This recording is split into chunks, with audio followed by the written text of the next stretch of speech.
Hi guys! Welcome back to my channel. So for today's video, mag-unbox tayo ng headset. So, bumili ako sa Lazada ng headset. Gaming headset siya. So, wow! 500 plus lang to. 500 plus. Pero 624 yung binayaran ko kasi may shipping. Package naman siya. Hindi siya bubble wrap pero nice naman yung pagkakapackage.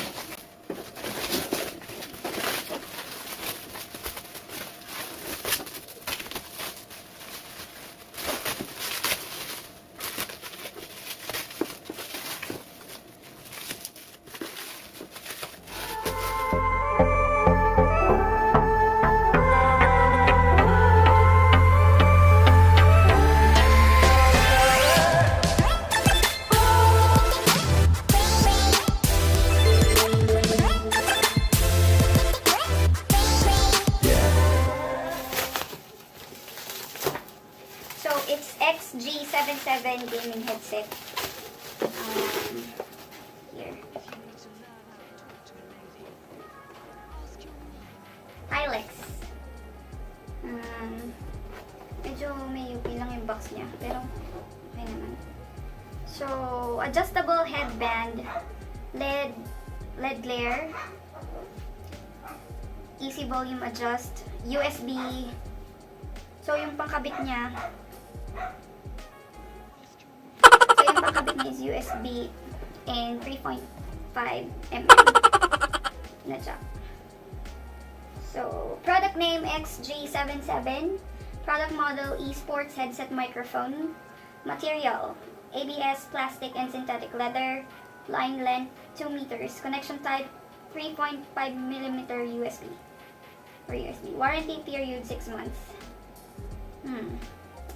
Meron din dito yung horn, diameter 40 mm. Frequency 20 Hz to 20 kHz. Sensitivity 110 dB plus 3 dB. Max power 30 mW. Then microphone 6 by 2.7 mm. Frequency 100 to 16 kHz. Directional, omnidirectional. Sensitivity 42 dB plus negative 42 dB to 3 dB. Voltage 4.5 volts. 40 mm audio driver, soft earpads, and then yung USB and 3.5.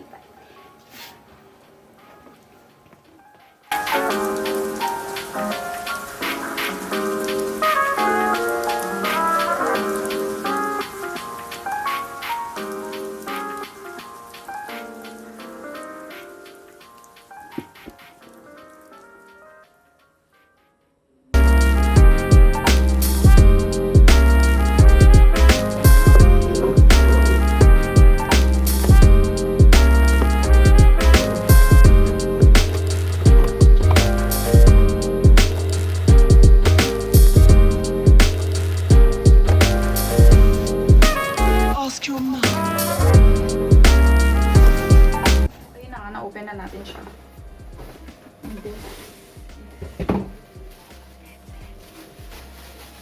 So, naka-bubble wrap siya. Pero hindi na.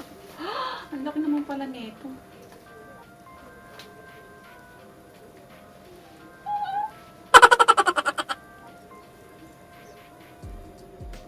So, dito siya. May pansaksak siya. Dalawa yung pansaksak niya.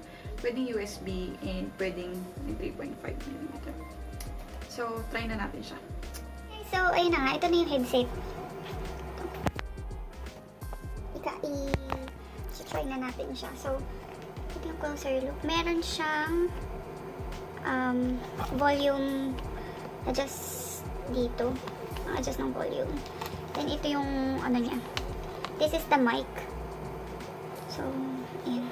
And also, nakatakip pa to. So, isasaksak ko muna yung USB. And I'm back!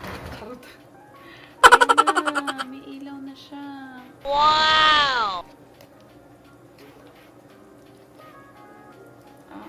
Paano ba to? So, ayan. Umiilaw siya. May headset kasi.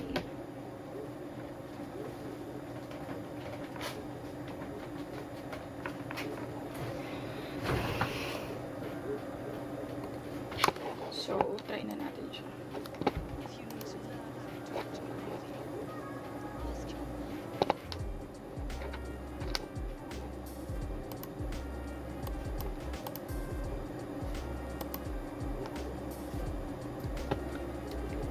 Wala akong marinig.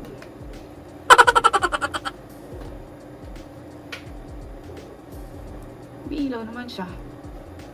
So, baka kailangan pa din isaksak yung ano.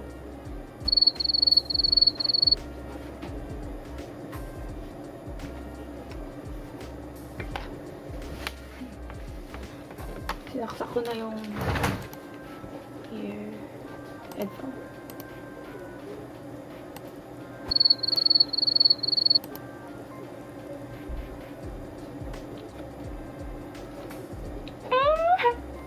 Natutuwa naman ako.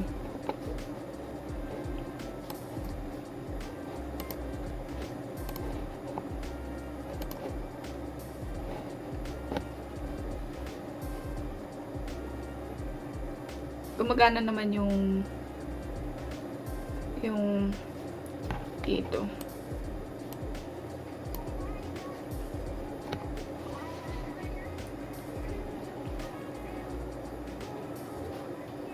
Maganda siya, guys.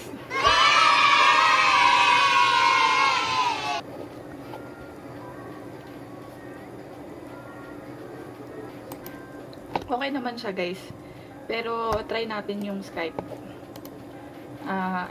Try natin yung mic. Kasi 'di ba sa mga settings ng audio and video. So, may webcam ako dito and microphone. Let's test them. Hello?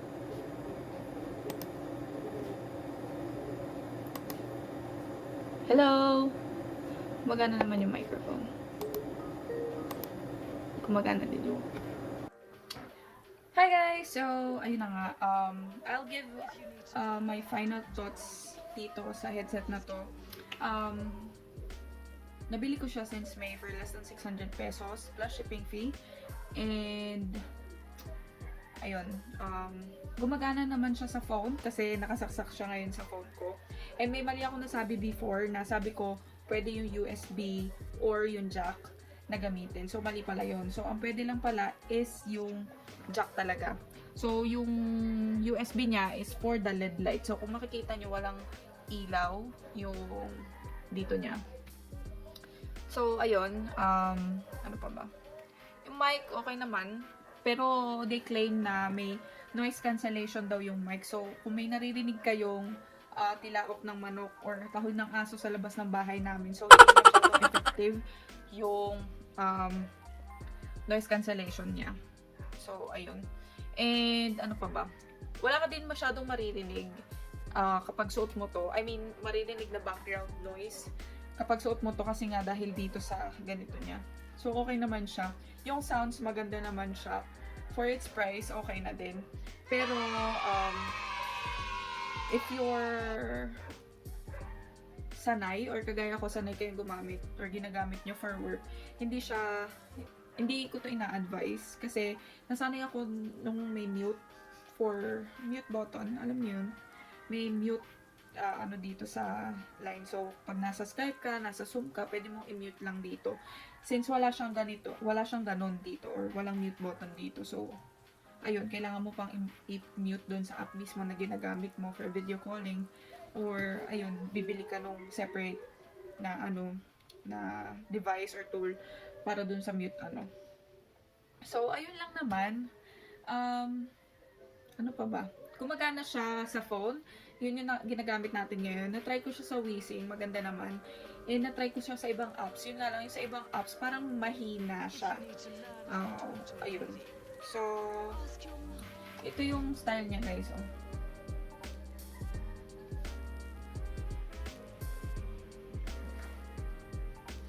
Ayan. So, isasaksak natin. Isasaksak ko yung USB para makita nyo din yung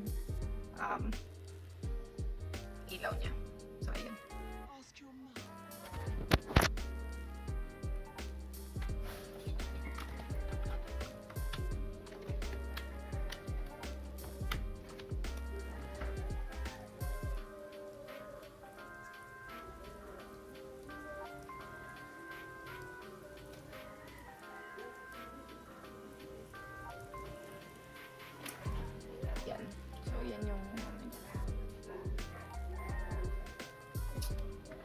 I'll put the link down below na lang, guys. So, ayun. Medyo ano pala siya, kung hindi rin kayo sanay, kung sanay kayo sa office headset, medyo mabigat to para sa akin, na parang medyo pinapawisan ako pag sobrang tagal ko na siya suot, mga 3 hours, ganun. So, medyo mabigat siya. Dahil siguro dito sa button niya dito. So, ayun. Yun lang naman yung kulang sa kanya. Yung mute button. And, yung sa ano pala, yung sa jack, kulay green yung sinasaksak ko doon sa phone ko. Kasi yun yung may sounds. So, yung red kasi for mic talaga siya. Eh, yung laptop ko, isa lang din yung saksakan niya. So, yung green yung ginagamit ko. Kasi hindi din ako nakakarinig ng sounds kapag yung red. I don't know if there's a difference pag CPU yung gamit mo or PC talaga. Kasi may saksakan doon ng red and green jack, diba? So, baka mas effective yung noise cancellation nun kapag nakasaksak yung parehas. Or pati yung red. So, ayun guys. Pero kung meron kayo nito at gumagana yung red sa phone nyo or sa laptop nyo, please let me know. Para, alam ko naman na may sira or ganyan. Pero, ang tagal ko nang ginagamit to since May ko kasi in-order siya. So, ano na, July na. So, ayun. So, yun lang. Medyo mahina yung noise cancellation niya for me. Medyo mahina din yung mic compared sa yung talagang mga ibang brand na Jabra, yung Plantronics, kasi mahal talaga yun. Pero ito naman kasi less than 600. So, ano na siya, okay na din siya. And wala siyang mute. So, yun lang yung problem ko dito. So, ayun. Pero all in all, worth it na siya sa price niya, guys. So, I'll put the link down below. And, thank you for watching. Kung may suggestion kayo or kung may comments kayo, meron kayo nito na nagkaka-problem kayo, please let me know or comment down below. Ayan. So, thank you guys for watching and see you on my next video.